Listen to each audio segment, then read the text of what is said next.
உலகெங்கு வாழும் என் இனிய தமிழஞ்சங்களுக்கு இயற்கை ஜோதிடம் சார்பாக என் இதயகணித வணக்கத்தை தெரிவித்துக் கொள்கிறேன்.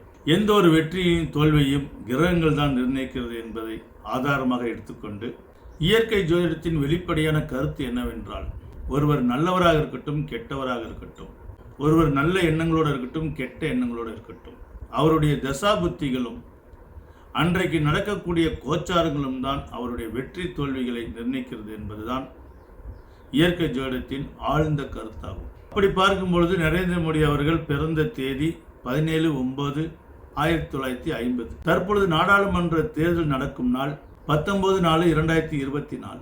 அவருக்கு நடக்கும் தசாபுத்திகள் 1ஆம் இடம், 4ஆம் இடம், 5ஆம் இடம்.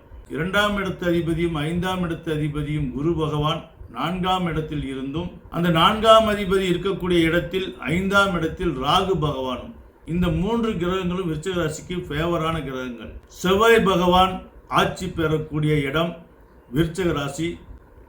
விருச்சிக லக்னத்திலே அது ஆட்சி பெற்றிருக்கிறது. நட்பு கிரகமான உயிர் கிரகமான குரு பகவான் 2ஆம் இடத்து அதிபதியும், 4ஆம் இடத்தில் குரு பகவான் அவருடைய சுய ஜாதகத்தில் வீற்றிருக்கிறார். இதைவிட அசாத்தியமான கிரகம் ராகு பகவான் விருச்சிக ராசியில் உச்சம் பெறக்கூடிய கிரகம். உச்சம் பெறக்கூடிய கிரகம் 5ஆம் இடத்தில் மீனத்தில் அவருடைய சுயஜாதகத்தில் வீற்றிருக்கிறார். தற்பொழுது கோச்சார நிலை எடுத்துக்கொண்டோம் என்றால், இந்த 19/4/2024 கோச்சார நிலைகள் எப்படி இருக்கு என்று கவனிக்க வேண்டும். தசாபுத்திகள் சாதகமாக இருந்தாலும் ஒரு விஷயத்தை ஆரம்பிக்கும் நாள் கோச்சார நிலைகள் சாதகமாக இருக்க வேண்டும். அப்படி பார்க்கும் பொழுது 19/4/2024 திரு நரேந்திர மோடி அவர்களுக்கு இந்த கோச்சார நிலைகள் சாதகமாக இருக்கிறது. அவருடைய சுயஜாதகத்தில் 4ஆம் இடத்தில் சனி பகவான், 10ஆம் இடத்தில் சூரியன் ஆட்சி பெறும் இடத்தில், சூரியனுடைய நட்சத்திரத்தில் உத்திராட நட்சத்திரத்தில் சுக்கிரனுடன் சேர்ந்து பெரிய பதவி வகிக்கக்கூடிய சாதகமான நிலையை சனி பகவான் கொடுத்திருக்கிறார். பொதுவாக விருச்சிக ராசிக்கு சனி பகவான் பாதக கிரகமாகத்தான் இருக்கும். சூரியனின் நட்சத்திரமான 1ஆம் பாதத்தில் அமைந்திருப்பது மிகப்பெரிய ஒரு பிளஸ்ஸாக அமைந்து விடுகிறது. பாதகாதிபதியை யோகாதிபதியாக ஆகிறார். அதனால தான் நரேந்திர மோடியை யாராலும் அசைக்க முடியவில்லை. பொதுவாக விருச்சிக ராசியில் பிறந்தவர்களுக்கு 80% அக்கம் பக்கத்துக்காரர்களாலும் சகோதர சகோதரிகளாலும் ஏன் தாய் தந்தையாலும் கூட எந்த ஒரு நற்பலனும் நடக்காது. விரக்தி நிலைதான் ஏற்படும். ஏதோ 20% பேர்களுக்கு வேண்டுமென்றால் ஓரளவுக்கு நன்மையை தரும். ஊரை காக்கும் காவலராகவும், நாட்டை காக்கும் இராணுவராகவும், உயிரை காக்கும் செவிலியராகவும் தான் இந்த விருச்சகத்தில் பார்க்கலாம். ஒரு சிலரை மட்டுமே நாட்டை ஆளக்கூடிய தகுதி இருக்கும். அப்படி பார்க்கும் பொழுது தமிழ்நாட்டில் டாக்டர் கலைஞர் அவர்கள் விருச்சகத்தில் பிறந்தவர்கள். பொதுவாக விருச்சகத்தில் பிறந்தவர்களுக்கு போராட்டமே வாழ்க்கையாக இருக்கும். அவர்கள் எந்த நன்மை செய்தாலும் அது வெளிப்படையாக மக்களுக்கு தெரிவதற்கு, விருச்சகத்தில் பிறந்தவர்கள் என்னதான் நேர்மையாக நடந்து கொண்டாலும் அவர் கூட இருப்பவர்களும் சரி, அக்கம் பக்கத்துக்காரர்களும் சரி, அவர் பெயரை கெடுப்பதற்கென்றே இருப்பார்கள். அதிலும் சகோதர சகோதரிகள் சொல்லவே தேவையில்லை, எதிரிக்கு சமமாக பிறந்திருப்பார்கள். அப்படிப்பட்ட விருச்சிக ராசி லக்னத்தில் பிறந்து நாட்டை ஆளும் தகுதி நரேந்திர மோடிக்கு கிடைத்திருக்குது என்றால் அது மிகப்பெரிய அபூர்வமான விஷயமாகும். பூர்வ ஜென்ம பலனாக இது கிடைத்திருக்கும். ஒரு விருச்சிக ராசி இந்த அளவுக்கு வெற்றி பெறுவது என்பது சாதாரண விஷயம் கிடையாது.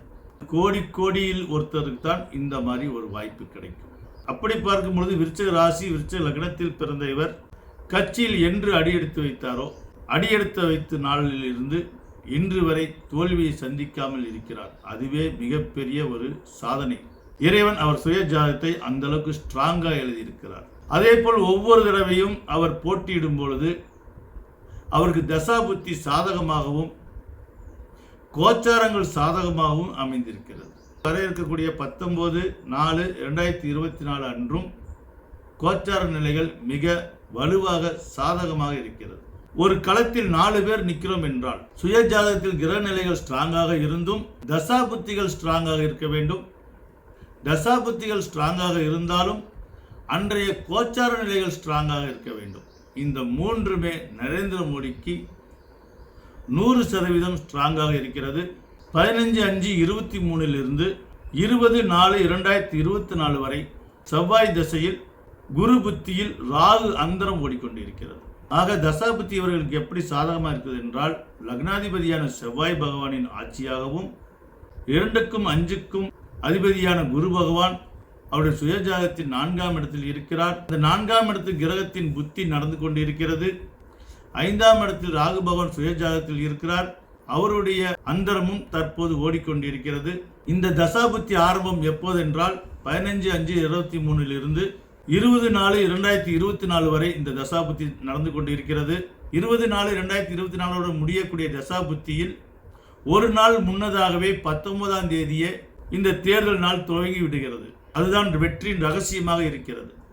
ஆனால் எலெக்ஷன் தேதி 19ஆம் தேதியே தொடங்குவதால் இவருக்கு 100% வெற்றி கிடைக்கும் என கிரக வாயிலாக இயற்கை ஜோதிடம் அடித்து சொல்லுகிறது. மனிதர்களாகிய நாம் என்ன வேணா பேசலாம், என்ன வேணா சொல்லலாம், யாரை விருப்பு வெறுப்போடு சொல்லலாம், இவர் வேண்டும் இவர் வேண்டாம் என்று நாம் எப்படி வேணாலும் தீர்மானிக்கலாம். ஆனால் ஒரு நாள் தள்ளி இந்த எலெக்ஷன் வைத்திருந்தால் கூட அவர் தோல்வியை சந்திக்கக்கூடிய வாய்ப்பு நிச்சயம் இருக்கு. ஏனென்றால் அதற்கு மறுநாள் சனி பகவானின் புத்தி ஆரம்பித்துவிடும். சனி பகவான் தன்னுடைய சுயஜாதத்தில் 4ஆம் இடத்தினுடைய அதிபதி 10ஆம் இடத்தில் சுக்கிரனுடன் செவ்வாய் பகவானுக்கு நட்பு கிரகமான சூரியன் நட்சத்திரத்தில் உத்திரம் 1ஆம் பாதத்தில் இயற்கையாகவே அமைந்திருக்கிறார். ஆக சுயஜாதத்தில் பாதகாதிபதியான சனி பகவான் கூட 10ஆம் இடத்தில் சூரியன் ஆட்சி பெறும் இடத்தில் செவ்வாய்க்கு சமகிரகமான சுக்கிரனின் கூட்டு சேர்க்கையோடு சூரியனின் நட்சத்திரமான உத்திரம் 1ஆம் பாதத்தில் அமைந்திருப்பதுதான் அவருடைய தொடர் வெற்றிக்கு மிக இன்றியமையாத ஒரு ரகசியங்கள். எப்படிப்பட்ட எதிரியையும் வெல்லக்கூடிய சக்தியை இறைவன் இயற்கையாக திரு நரேந்திர மோடி அவர்களுக்கு வரப்பிரசாதமாக கொடுத்திருக்கிறான் இறைவன். அவர் நல்லவரா கெட்டவரா என்று விவாதிக்க வரவில்லை. இயற்கை ஜோதிடம் ஆய்வு என்னவென்றால், ஒருவருடைய சுயஜாத கிரகநிலைகள் எப்படி இருக்கிறது, அவருக்கு தற்போது தசாபுத்திகள் என்ன மாதிரி நடந்து கொண்டு இருக்கிறது, அந்த தசாபுத்திக்கு ஏற்ப கோச்சார நிலைகள் எப்படி இருக்கிறது என்பதை வைத்து தான் ஆய்வு செய்திருக்கிறது இயற்கை ஜோதிடம். இயற்கை ஜோதிடம் ஆய்வின்படி இதுவரை ராசி பலனில் எந்த ஒரு நெகட்டிவான கமெண்ட்டையும் வாங்காமல் பாசிட்டிவ் கமெண்ட்டை வாங்கி கொண்டிருக்கும் இயற்கை ஜோதிடம் முதல் முறையாக தேர்தலை ஆய்வு செய்திருக்கிறது. இது பாசிட்டிவ் கமெண்ட் வருமா நெகட்டிவ் கமெண்ட் வருமா என்று இயற்கை தான் முடிவு செய்ய வேண்டும். ஏனென்றால் எது நடந்தாலும் அவனின்றி அனுபவம் அசையாது. இயற்கை ஜோதிடம் இயற்கையை நம்பி ஒரு கால்குலேஷன் எடுத்து மீண்டும் நரேந்திர மோடி அவர்கள் 3ஆம் முறையாக பிரதமர் ஆவார் என்று 100% உறுதி அளிக்கிறது. இது என்னுடைய ஆய்வின்படிதானே தவிர அவர் ஆட்சிக்கு வர வேண்டும் ஆட்சிக்கு வரக்கூடாது என்ற விருப்பு வெறுப்பு இன்றி இது ஒரு ஜோதிட ரீதியாகத்தான் அனைவரும் பார்க்க வேண்டும் சொல்லி மீண்டும் அனைவருக்கும் என் நெஞ்சார்ந்த வணக்கத்தை தெரிவித்துக் கொள்கிறேன்.